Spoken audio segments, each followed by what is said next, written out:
Hello' everyone, মোৰ self improvement চেলেঞ্জলৈ আপোনালোক সকলোকে স্বাগতম জনাইছোঁ আৰু আজি হৈছে ডে 12।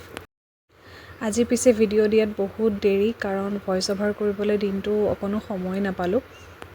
মাজতে ডেইলি উইকলি আৰু মান্থলি ক্লিনিঙৰ এখন লিষ্ট বনাই লৈছিলোঁ।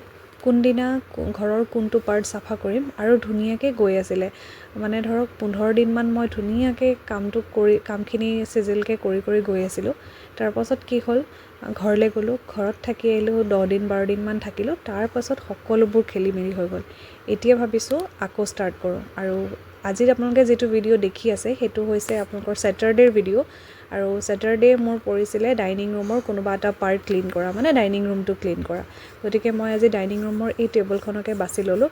ইয়াতে মোৰ পঢ়িবলগীয়া কিতাপখিনি, লগতে হাজবেণ্ডৰ যিখিনি কাগজ পাতি থাকে সেইখিনি, আৰু লগতে এয়া সৰু সৰু বস্তুবিলাক দেখিছে নহয়।